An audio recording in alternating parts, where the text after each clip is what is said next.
Welcome to public TV news bulletin ముందుగా headlines YCP అభ్యర్థి ఎండి ఇంతియాజ్ కు బ్రాహ్మణ కార్పొరేషన్ నాయకుల సంపూర్ణ మద్దతు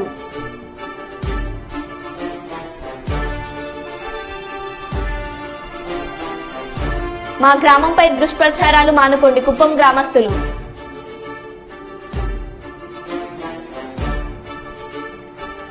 ఏసీబీ వలలో చిక్కిన అవినీతి సబ్ రిజిస్టర్ సురేష్ బాబు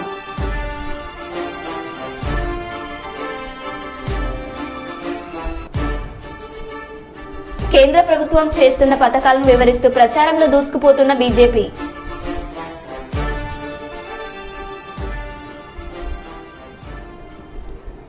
ఇక వివరాల్లోకి వెళ్తే కరీంనగర్ ఎంపీ కార్యాలయంలో కాంగ్రెస్ మాజీ ఎమ్మెల్యే సోదరుడు కోడూరు మహేందర్ గౌడ్ తో పాటు తెలంగాణ ఉద్యమకారులు తదితరులు తమ అనుచరులతో కలిసి బండి సంజయ్ కుమార్ సమక్షంలో బీజేపీలో చేరారు.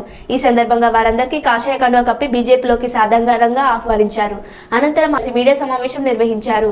బండి సంజయ్ మీడియాతో మాట్లాడుతూ ప్రధానమంత్రి నరేంద్ర మోదీ ప్రభుత్వ విధానాలకు ఆకర్షితులై బీజేపీలో చేరుతున్న మాజీ ఎమ్మెల్యే సోదరుడు కరీంనగర్ క్రికెట్ అసోసియేషన్ ఉపాధ్యక్షులు కోడూరు మహేందర్ గౌడ్, మోత్కు భాస్కర్, చామనపల్లి సురేందర్ సహా పలువురు పార్టీలో చేరడం సంతోషంగా ఉంది. వారందరికీ బీజేపీ పక్షాన సాధారణంగా పార్టీలోకి ఆహ్వానిస్తున్నామన్నారు. పార్టీలు ఒక వర్గానికి కొమ్ముగాస్తూ హిందూ ధర్మాన్ని హేళన చేసే విధంగా, హిందూ సమాజాన్ని చులకన చూసే విధంగా, ముంగట వేరే మతం వాళ్ళు ఉండరని చెప్పి వాళ్ళ ఓట్ల కోసం కక్కుర్తిపడి వాళ్ళ ముందు ఇతర మతస్థుల ముందు ఇలా హిందూ ధర్మానికి వ్యతిరేకంగా హిందూ దేవులను, హిందూ సనాతన ధర్మాన్ని, హిందూ సంస్కృతి సాంప్రదాయాలను హేళన చేసే విధంగా, చులకన చేసే విధంగా మాట్లాడము నిజంగా చాలా సిగ్గుచేటది. అంటే ఓటు బ్యాంకు రాజకీయాల కోసం, ఓట్ల కోసం హిందువుల దేవులను, హిందువుల ఆచార వ్యవహారాలను, పూర్తిగా సనాతన ధర్మాన్ని ఇతర మతస్థుల ముందు కించపడితే వీళ్ళు ఏ విధంగా హిందువులు అవుతారో నిజంగా వీళ్ళు హిందువుల వాళ్ళ గుండె మీద చేసుకొని చెప్పాలి.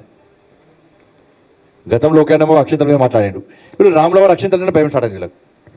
రాములవారు ఏం తప్పు చేసిండన్నా మీకు? రాములవారి మీద బీఆర్ఎస్ కాంగ్రెస్ పార్టీలకు ఎందుకు అంత కోపం? అంతకుముందు రాములవారిని మొక్కిన మీరు ఇప్పుడు రాములవారి మీద భక్తి ఎందుకు పోయింది? రాములవారి మీద అంత కసి ఎందుకు పెంచుకుంటున్నారు మీరు? రాములవారి ప్రసాదాన్ని కూడా అంత ఇంతకు చులకన చూస్తున్నారు. ఇది పూర్తిగా రామ భక్తులను చులకన చూసినట్టే, రామ భక్తులను అవమానపరిచినట్టే. ఒకనో రేషన్ బియ్యం అంటాడు. నిన్నకు మొన్న మాజీ ముఖ్యమంత్రి కేసీఆర్ గారు ఎంత చులకన భావంతో మాట్లాడిందంటే, పసుపు తీసుకున్న బియ్యం కలపాలి, పసుపు బియ్యం అక్షింతలు అవుతాయా అట, పులిహోర తింటే కడుపు నింపుతుంది అట, ఊరేగింపులు పడితే కడుపు నింపుతుంది అట, కాసేపు జెండా అన్నం పెడుతుంది అట.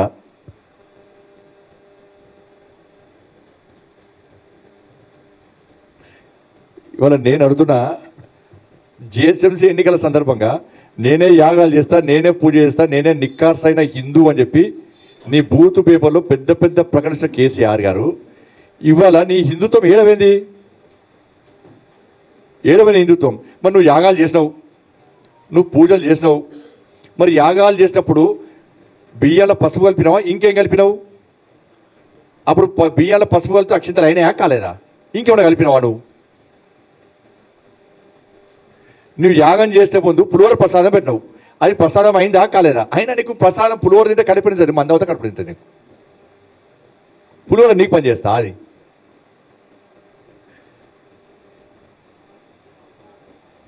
నువ్వు చేస్తున్నావు పూజ, నువ్వు కలిపితే అక్షింతలు, నువ్వు తింటే ప్రసాదం. ఇతర భక్తులు హిందువులు బియ్యాల పశువులు అక్షింతలు కావవి. వాళ్ళు రాముల వారి కోసం, దేవుని కోసం చేసిన పులిహోర తింటే ప్రసాదం కాదు అది. అంటే ముంగట ఆయన స్పీచ్ ఇచ్చినప్పుడు మీరు చూడండి, ఆయన స్పీచ్ ఇచ్చినప్పుడు ముంగట ఇతర మతస్థులు ఉన్నారు. ఇతర మతస్థులు ఉంటే మన ధర్మం గురించి గైర్ చెప్పుకోవాలి. నువ్వు ఇతర మతాలకు కించపరచమని అంటలేను. ఇక ఇటువంటి వాడు మన ప్రధానమంత్రి అవుతున్నాడు, ఇటువంటి వాడు పాకిస్తాన్ పోయిననుకో, ఈయన ఈయన పీకుడు, ఈయన అవుతాడు పీకుడాడు. కానీ ఈయన ఇట్లా ప్రధానమంత్రి, దేశ ప్రధానమంత్రి అయితే అంత ఈడుకునే వాళ్ళు బీఆర్ఎస్ పార్టీ పెట్టి, ఇటువంటి వాడు ప్రధానమంత్రి అయిందనుకో, పాకిస్తాన్ పోయిననుకో, అక్కడ ఆ టోపీలు వాళ్ళందరూ చూసి ఇండియాలో పాకిస్తాన్ కలుపుతానంటాడు ఈయన. అంటే నేను తెలిసిందే నాకు వాళ్ళ వేరే మతస్థులు ఎక్కువ మంది కనవడంగానే వాళ్ళతో అనిపిస్తుండ పులిహోర కడుపునిందా అంటే నిన్నది అంటున్నారు వాళ్ళు. బియ్యాల పశువులు అక్షింతలు అయితే కావు అంటున్నారు. వాళ్ళకి ఏం తెలుసు? వాళ్ళు పూర్వం గురించి ఏం తెలుసు? ప్రసాదం గురించి, అక్షింతల గురించి వాళ్ళకేం తెలుసు? వాళ్ళ ముందర హిందువులకు కించపరుస్తావా నువ్వు? గతంలో హిందువులు బొందుగాలను కరిమంటే బొంద పెట్టి మర్చిపోయినట్టున్నాను. నీ కొడుకు పెద్ద నాస్తికుడు, నీ కొడుకు గట్టినే వాగిన వరదాకా తెలంగాణలో తెలుగు తక్కువలు అని అడుగున్నా. నీ కొడుకు తెలంగాణలో తెలుగు తక్కువలు అని చెప్పన్నాడు. నీ కొడుకు దేవుడిని నమ్మడు. అటువంటి నీ కొడుకు అనేక సందర్భాలు కించపరిస్తే నీ కొడుకుని తీసేసి దేవుని మెట్ల మీద కూర్చోబెట్టి దేవుడిని మొక్కించిన పార్టీ భారతీయ జనతా పార్టీ. అది గుర్తుంచుకో. మరి హిందూ సమాజం ఆలోచించాలి. కాంగ్రెస్ పార్టీ ఏమో మాది ముస్లింల పార్టీ, అల్లా దయవల్ల ఉండే పార్టీ, ముస్లింలు ఎక్కడుంటే మా పార్టీ అక్కడ ఉంటుంది, ముస్లింల కోసమే పార్టీ ఉంటుందని చెప్పి కాంగ్రెస్ పార్టీలు ప్రచారం చేసుకుంటుంటే, బీఆర్ఎస్ పార్టీ అధినేత కేసీఆర్ గారేమో రాముల వారి అక్షింతలను మొన్న రాముడి యొక్క ప్రాణ ప్రతిష్ఠ కార్యక్రమం సందర్భంగా ప్రజలందరూ చేసుకున్న పులిహోరను కించపరిచిండు. ప్రజలందరూ కలిసి చేసుకున్న పూజల సందర్భంగా కలుపుకున్న అక్షింతలను కించపరిచిండు. ఇలా రాముల వారిని హేళన చేసే విధంగా మాట్లాడినంటే వీళ్ళ వ్యవహార శైలి గురించి, వీళ్ళ యొక్క వర్గం ఓట్ల కోసం ఏ విధంగా కక్కుర్తిపడుతున్నారో వీళ్ళు ఆలోచించాల్సిన బాధ్యత హిందూ సమాజం మీద ఉంది. ఇలా మేమా మతతత్వం వాళ్ళ హిందూ ధర్మాన్ని వ్యతిరేకంగా మారితే వాళ్ళు సెక్యులర్ వాళ్ళు, అన్ని మతాలు సమానంగా ఉండమంటే మేమేమో మతతత్వవాదం. వైసీపీ అభ్యర్థి ఎండి ఇంతియాజ్ కు బ్రాహ్మణ కార్పొరేషన్ నాయకుల సంపూర్ణ మద్దతు. వైసీపీ పార్టీ ఎమ్మెల్యే అభ్యర్థి ఎండి ఇంతియాజ్ కు వైసీపీ పార్టీకి తమకు సంపూర్ణ మద్దతు తెలుపుతున్నామని దేవాదాయ ధర్మాదాయ శాఖ ప్రభుత్వ సలహాదారు శ్రీ జ్వాలపురం శ్రీకాంత్, బ్రాహ్మణ కార్పొరేషన్ చైర్మన్ శ్రీ కామేశ్వరరావు, బ్రాహ్మణ కార్పొరేషన్ డైరెక్టర్ మంగళంపల్లి అంజిబాబు తెలిపారు. శుక్రవారం వైసీపీ ఎమ్మెల్యే పార్టీ కార్యాలయంలో పాత్రికేయుల సమావేశంలో వీరు మాట్లాడారు. అగ్రకులాల్లో ఉన్న పేదలను వైసీపీ ప్రభుత్వం గుర్తించిందని, ముఖ్యమంత్రి జగన్ మోహన్ రెడ్డి బ్రాహ్మణ కార్పొరేషన్ ఏర్పాటు చేసి పేద బ్రాహ్మణుల అభివృద్ధికి సహకరించారని అన్నారు. ఎండి ఇంతియాజ్ మాట్లాడుతూ వైసీపీ ప్రభుత్వంలో పేద బ్రాహ్మణులకు ఎంతో మేలు జరిగిందని అన్నారు. బ్రాహ్మణ కార్పొరేషన్ ఏర్పాటు చేసి డైరెక్టర్ పదవులిచ్చి గౌరవించారన్నారు. వారి సంపూర్ణ మద్దతు లభించడం మంచి శుభపరిణామం అన్నారు. అన్ని వర్గాల ప్రజల మద్దతుతో మా నాయకుడు జగన్మోహన్ రెడ్డి 175 స్థానాలను సాధించి తీరుతామన్నారు. కర్నూలు జిల్లాలో 2.75 కోట్ల నిధులతో దేవాలయాల అభివృద్ధికి నిధులు మంజూరు చేశామన్నారు. ఆయన ముఖ్యమంత్రి, శాశ్వత ముఖ్యమంత్రిగా చేయాలని ఈ కర్నూలు జిల్లా ప్రజలందరినీ కోరుతూ మా బ్రాహ్మణులంతా ఆయనకు మద్దతు తెలియజేయాల్సిన కోరి ప్రార్థిస్తున్నాం. Thank you. అలాగే కామేశ్వరరావు గారు బ్రాహ్మణ కార్పొరేషన్ చైర్మన్, అలాగే అంజిబాబు గారు Brahmana corporation director, Krishnakant Sharma 51 ward, వీళ్ళందరూ ఇక్కడ మీతో రెస్పెక్ట్ పూర్తి మనకు బ్రాహ్మణ కమ్యూనిటీ అంతా కూడా వైఎస్ఆర్సీపీకి సపోర్ట్ చేస్తున్నామని చెప్పడం చాలా ఆనందదాయకం. మరి ఈరోజు రాష్ట్రమంతటా వైఎస్ జగన్మోహన్ రెడ్డి గారు మా పేర్కొనాయి. ఆయన చేపట్టిన పథకాలు కానివ్వండి, ఆయన చేపట్టిన అభివృద్ధి పనులకు కానివ్వండి, అన్ని వర్గాల వారు, అన్ని కమ్యూనిటీస్ వారు, కులం లేదు, మతం లేదు, ప్రాంతం లేదు, పార్టీ లేదు, ఏ విధమైన వివక్ష లేకుండా ఆయన చేపట్టిన కార్యక్రమం. అర్చక సంఘం కర్నూలు జిల్లా ప్రెసిడెంట్గా కూడా ఉన్నాను. గత ప్రభుత్వంలో చంద్రబాబు నాయుడు గారి దగ్గరికి మా అర్చక సోదరులు, పురోహిత సోదరులు అందరూ వెళ్ళి, అన్న మేనిఫెస్టోలో మీరు దేవాలయాల గురించి మీరు ఇచ్చినారు కదన్నా, దానికి కట్టుబడి మాకు ఏమైనా చేయండి అన్న అని చెప్పి ఆయనకు 5 సంవత్సరాలు ప్రతిసారి ఆయనకి వెళ్ళి కలిస్తే ఒక్కసారి కూడా ఆయన వంశపారంపర్య హక్కులు కానీ వాళ్ళకి DDNS కానీ దానిపైన దృష్టి పెట్టలేదు. ఆయన 14 సంవత్సరాలు ముఖ్యమంత్రిగా ఉన్నప్పుడు ఏ ఒక్క అర్చకుల సమస్యలు తీర్చలేరు. మేము తర్వాత మళ్ళీ జగన్మోహన్ రెడ్డి గారిని 19 ఎన్నికల ముందర వెళ్ళి మేనిఫెస్టోలు అన్న మీరు మా అర్చక సంఘం అంతా మీకు మద్దతు ఇస్తాము, మీరు మేనిఫెస్టోలో మా అర్చకుల గురించి ఏదైనా కానీ పెట్టండి, నేను మీకు ఖచ్చితంగా చేస్తానన్నా అని చెప్పేసి రేపు ఎన్నికల తర్వాత మేము సార్ అపాయింట్మెంట్ ఇస్తాడో లేదో అని అనుకున్నారు అంతా మా అర్చక సంఘం వాళ్ళు. అన్న బ్రాహ్మణ సంఘం వాళ్ళందరితో పాటు పోయి కలిస్తే ముఖ్యమంత్రి గారు అన్న ఇంత చిన్న దాని గురించి ఇన్ని సంవత్సరాలు మీరు ఎదురు చూసినారా, ఇమీడియట్గానే 24 గంటల్లో 439 జీవో ప్రకారం రాష్ట్రంలో ప్రతి ఒక్క అర్చకునికి వంశపారంపర్య హక్కులు కల్పించేసి ఇమ్మీడియట్గా వాళ్ళకు ఆర్డినెన్స్ తెచ్చి అన్ని దేవాలయాలకు ఎవరైతే పనిచేస్తున్నారో ఆ అర్చకులకు వాళ్ళ భూములకు వాళ్ళకు హక్కులు కల్పించడం వల్ల ఈరోజు గ్రామీణ ప్రాంతాల్లో ఉన్న కర్నూలు జిల్లాలో ఉన్నటువంటి 1200 దేవాలయాల అర్చకులకు వాళ్ళ కుటుంబాలు ఎక్కడో వలస వెళ్ళి బెంగళూరు. రాజశేఖర రెడ్డి గారి తర్వాత జగన్మోహన్ రెడ్డి గారే మా కులానికి చేశారు కనుక మేమంతా కూడా వైఎస్ జగన్మోహన్ రెడ్డి గారి పక్షాన్నే ఉంటాం. ఎందుకంటే ఆయన రాజకీయంగా మాకు చాలా విలువిచ్చాడు. అంతేకాకుండా నా ఎస్సీ, నా బీసీ, నా మైనారిటీ కాకుండా ఓసీలో అట్టడుగున ఉన్న మరలా ముఖ్యమంత్రిగా చేసుకోవాల్సిన బాధ్యత మనకుందని ఆయన సవివరంగా చెప్పడం. నేను గ్రామీణ కార్పొరేషన్ చైర్మన్గా ఒక 3 మాసాల క్రితం మాత్రమే సాధన చేసుకోవడం జరిగింది. 2019 లగాయతు ఆయన ప్రభుత్వం ఏర్పాటు చేసిన లగాయతు 2024 వరకు సుమారు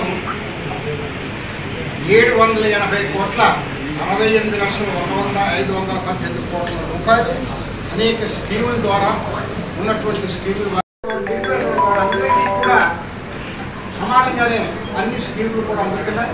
అవి కాకుండా ప్రత్యేకంగా ఫ్యామిలీకి కూడా విదేశీ విద్య, సగనంగా విద్యాకాంక్ష ఇవన్నీ కూడా ద్వారా మనకి ముద్రించి పనులు చేయడం జరిగింది. మరి ఎక్కువ సమయం తీసుకోకుండా బ్రాహ్మణులు ప్రత్యేకంగా బ్రాహ్మణ అభిమాని రాజశేఖర రెడ్డి గారు కానీ, జగన్మోహన్ రెడ్డి గారు బ్రాహ్మణుల యొక్క అభిమానులు. వారు ఎప్పుడూ కూడా బ్రాహ్మణులు ఇంత కించపరచడం కానీ, తక్కువ భావంలో చూడడం కానీ జరగలేదు.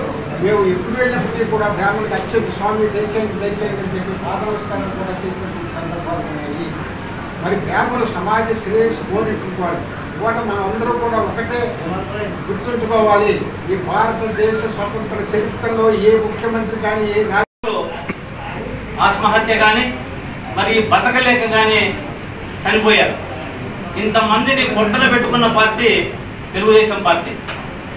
అదేవిధంగా ఉద్యోగస్తులు వయోపరిమితి తగ్గించడంలో వారి ప్రభుత్వం వచ్చిన తర్వాత దాదాపు 12-14 మంది బ్రాహ్మణులు ఆ వయోపరిమితి తగ్గించిన వెంటనే వారు కూడా ఆత్మహత్య కానీ, గుండెపోటు కానీ మరణాలు జరిగింది. ఇదే విధంగా రాష్ట్రంలో దాదాపు 40 ఏళ్ల నుంచి రాజకీయంగా, ఆర్థికంగా, సామాజికంగా ఎందుకు ఓటేయాలి, తెలుగుదేశంకు ఎందుకు ఓటు వేయకూడదు, మనం తెలుగుదేశం ప్రభుత్వంలో ఏమేమి నష్టపోయాము, వైఎస్ఆర్ కాంగ్రెస్ పార్టీ వచ్చిన తర్వాత ముఖ్యమంత్రి జగన్మోహన్ రెడ్డి గారు మనకు ఏమేమి కార్యక్రమాలన్నీ అమలు చేశారు అన్న అంశాలను ఈరోజు కర్నూలు నుంచి ప్రారంభమై నేను రాష్ట్ర బ్రాహ్మణ సంఘ అధ్యక్షునిగా, నాయకులుగా, బ్రాహ్మణ కార్పొరేషన్ చైర్మన్ గారు, అదేవిధంగా అందరికీ నమస్కారం. ఈరోజు రాష్ట్ర స్థాయి నుంచి వసతి దీవెన కూడా ఈ 4 విద్యా సంవత్సరం వసతి దీవెన కూడా వచ్చింది. ఆల్ ఓవర్ మా మెసేజ్ ఈబీసీ నేస్తం కింద కూడా సంవత్సరానికి 15,000 రూపాయల లాగా వచ్చింది. ఈ పథకాలు ఈవెంతో గ్రామీణ కార్పొరేషన్ పక్కన పెడితే గ్రామీణ కార్పొరేషన్ పథకాలు పక్కన వేములవాడ పట్టణంలోని తిప్పాపూర్ బస్టాండ్ వద్ద లోక్సభ ఎన్నికల దృష్ట్యా వాహనాల తనిఖీలో భాగంగా జిల్లా ఎస్పీ అఖిల్ మహాజన్ ఐపీఎస్ ఆదేశాల మేరకు వాహన తనిఖీలు చేపట్టిన పోలీస్ సిబ్బంది.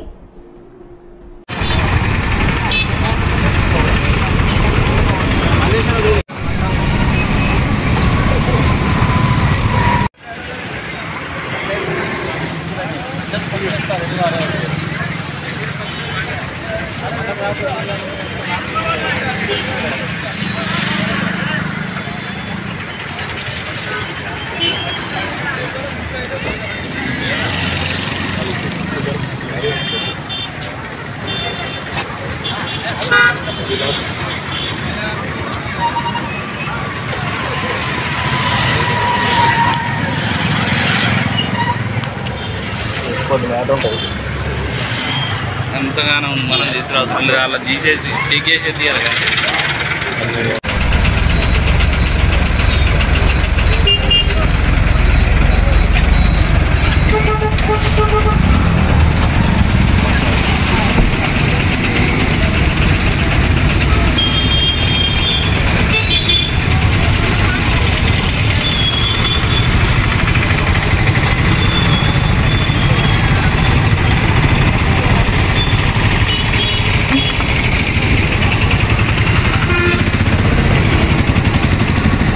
ఆర్థిక మంత్రి బుగ్గన రాజేంద్రనాథ్ రెడ్డి తన నామినేషన్ పత్రాల్లో ఆస్తులు చూపలేదన్న ఆరోపణలు.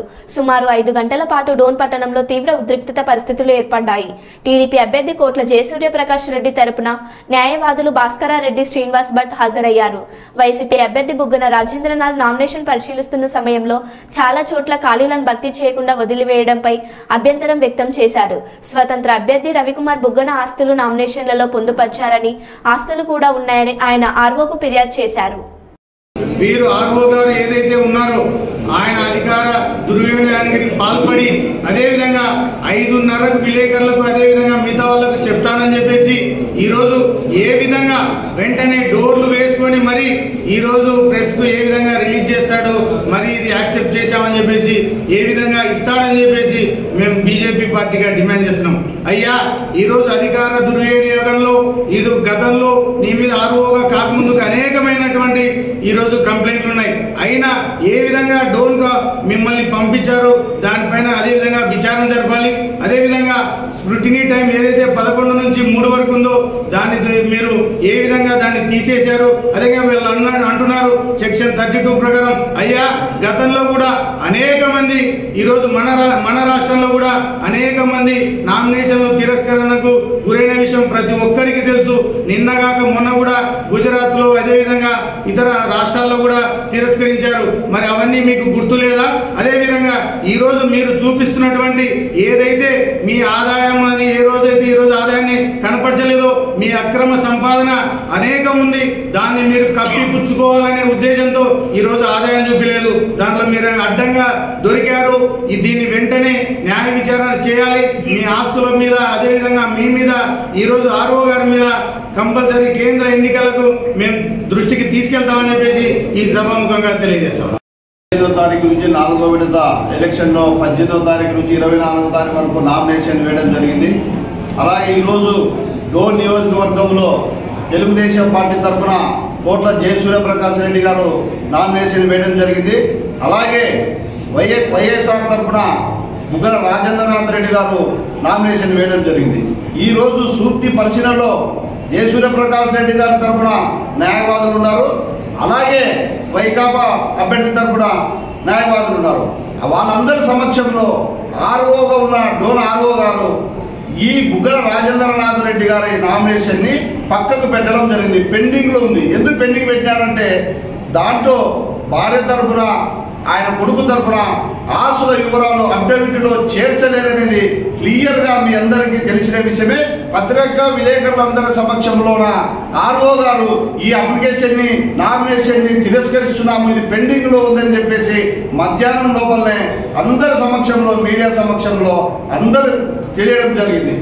అప్పటికి అతను 5:30కు తర్వాత ఇది పెండింగ్లో ఉంది, నేను ఎన్నికల నియమాల ప్రకారము ఆస్తుల చిట్టా కంపల్సరిగా ఆస్తుల వివరాలు కానీ కుటుంబ ఆస్తుల వివరాలు కానీ అలాగే మన కేసుల వివరాలు కానీ సుప్రీంకోర్టు గైడ్లైన్స్ ప్రకారము ఎన్నికల నియమాల ప్రకారము ప్రతి ఒక్కరిని అఫిడవిట్లో చేర్చాలని చెప్పేసి నియమ నిబంధన ఉన్న విషయం ఆర్ఓ గారికి తెలియదా?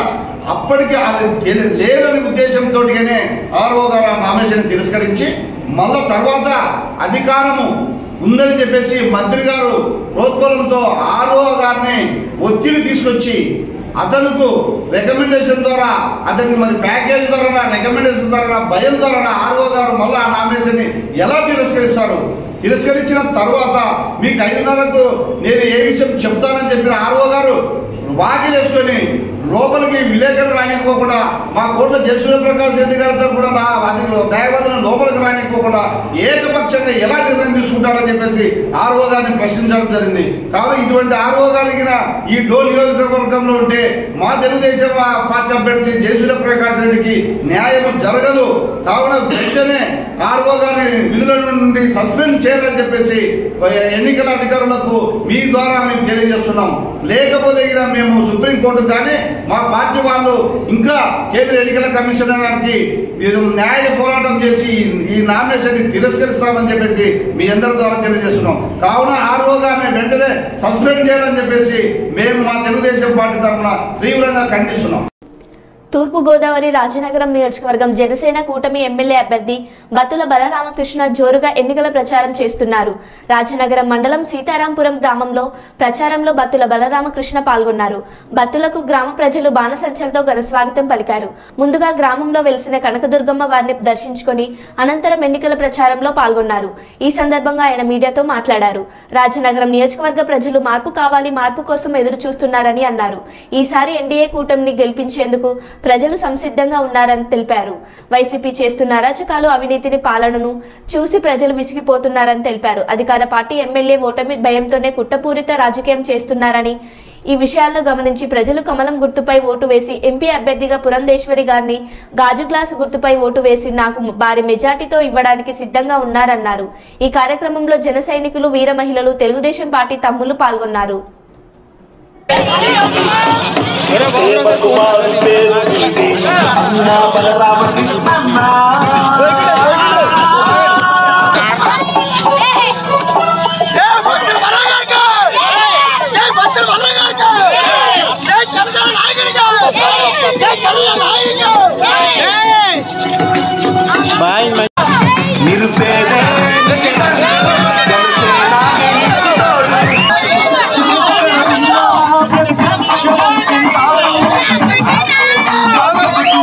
ఓకే సార్ అందరికీ నమస్కారం. ఈరోజు రాజనగరం రాజనగరం మండలం సీతారాంపురం గ్రామంలో డోర్ టు డోర్ క్యాంపెయిన్లో భాగంగా ఈరోజు ఈ గ్రామం ఇచ్చేసాము. ఇక్కడ ప్రజలు ముఖ్యంగా మహిళలందరూ కూడా పుస్తకాంతంతో ఎన్డీఏ కూటమిలో ఖచ్చితంగా గెలిపిస్తామని చెప్తున్నారు. భారీ ఎత్తున జాయిన్ కూడా జరుగుతున్నాయి. ఇప్పుడే కోనవరంలో సుమారు 300 మంది పార్టీలో జాయిన్ అవ్వడం కూడా బాగా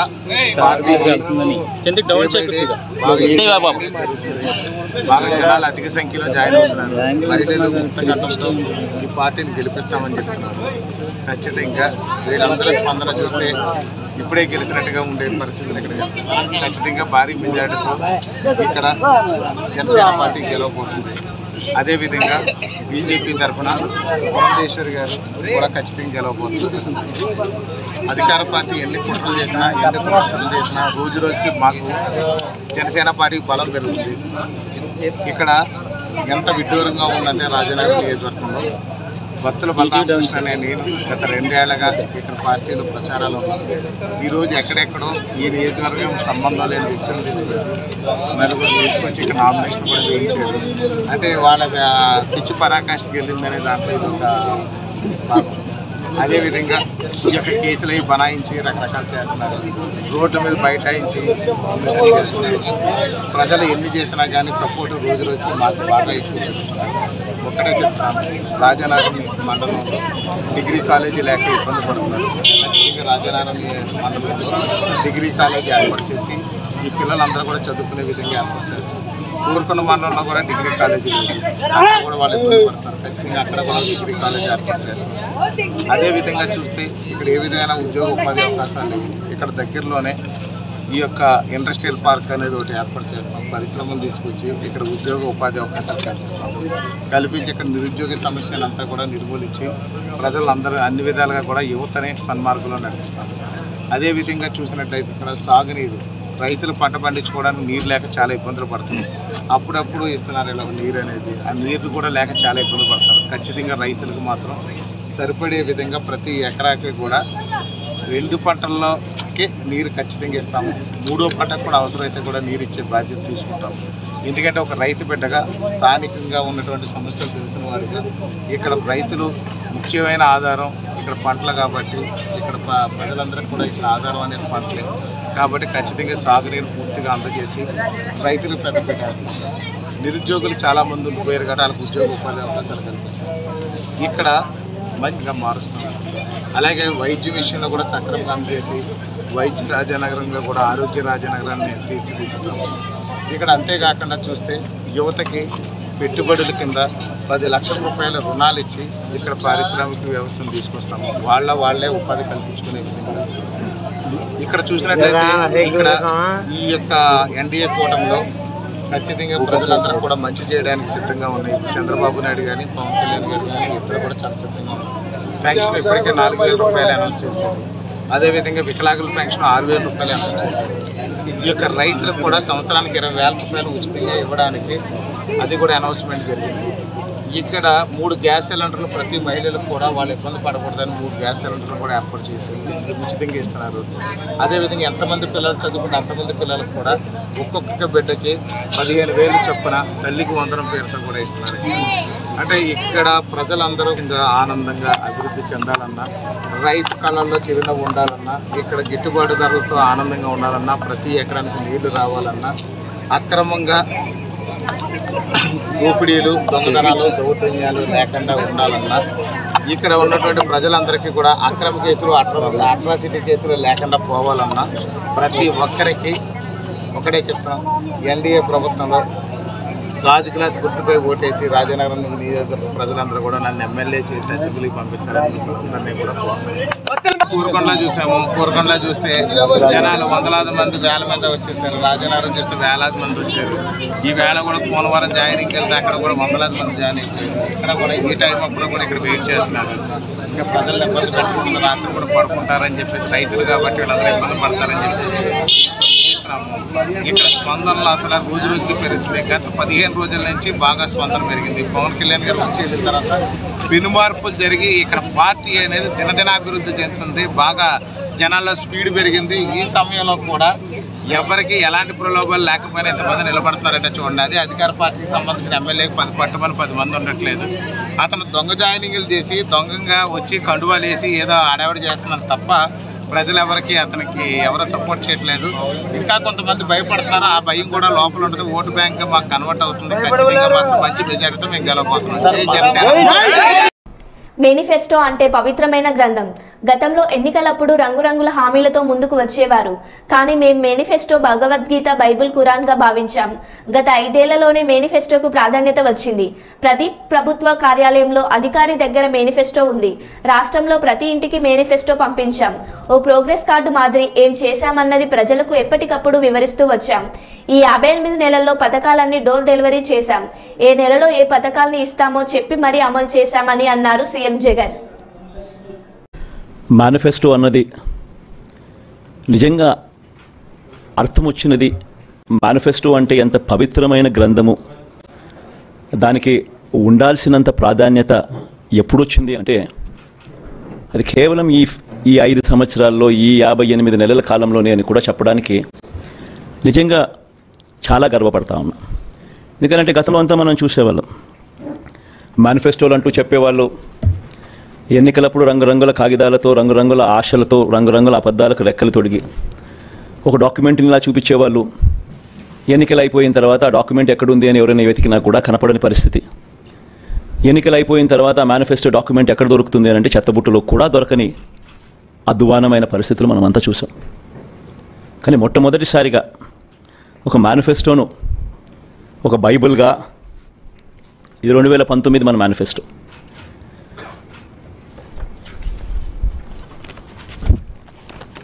ఈ మాదిరిగా ఇచ్చిన ఈ మేనిఫెస్టోను ఒక బైబిల్గా, ఒక ఖురాన్గా, ఒక భగవద్గీతగా దీన్ని భావిస్తూ దీన్ని ఇంప్లిమెంట్ చేసిన పరిస్థితులు, దీన్ని ఇంప్లిమెంట్ చేసిన విధానం బహుశా దేశ చరిత్రలోనే ఈ 58 నెలలు అన్నది చిరస్థాయిగా చరిత్రలో ఎప్పటికీ కూడా నిలిచిపోతాయి. 2019లో ఇచ్చిన ఈ వాగ్దానాలన్నీ కూడా ఎంతో నిష్ఠగా మనం అమలు చేశాం. ఏ స్థాయిలో ఇది అమలు చేశాము అని అంటే ఈ మేనిఫెస్టో అన్నది ప్రతి ప్రభుత్వ కార్యాలయంలో ఉన్న ప్రతి ఇంపార్టెంట్ అధికారి దగ్గర ఈ మేనిఫెస్టో ఉంది. ఏ స్థాయిలో ఇది అమలు చేశాము అని అంటే ఈ మేనిఫెస్టో అన్నది రాష్ట్రంలో ఉన్న ప్రతి ఇంట్లో కూడా ఉంది. అంటే అన్నిసార్లు ఈ మేనిఫెస్టో వాళ్ళ ఇళ్ళకు పంపించాం. ప్రతి సంవత్సరం తర్వాత ఇదిగో ప్రోగ్రెస్ రిపోర్ట్, ఇదిగో అక్క, ఇదిగో చెల్లెమ్మ, ఇదిగో ప్రోగ్రెస్ రిపోర్ట్, ఇదిగో మా మేనిఫెస్టో, చెప్పినటువన్నీ మీరే టిక్ చేయండి అని మొట్టమొదటి సంవత్సరంలో 88%, 85%, 86% మొట్టమొదటి సంవత్సరంలో టిక్కు పెడితే చివరికి వచ్చేసరికి 99.5%, 99 పాయింట్ ఎంత ధనంజయ్ ఎంత 99 పాయింట్ చివరికి వచ్చేసరికి అదే 99% పైచిలుకు 99% పైచిలుకు మేనిఫెస్టోను మనం ఇంప్లిమెంట్ చేసి ప్రజల చేతుల్లో ఇచ్చిన పరిస్థితి. ఇలా ఈ మేనిఫెస్టోను ప్రతి ఇంట్లో మరో బులెటిన్లో మళ్ళీ కలుద్దాం. Stay tune.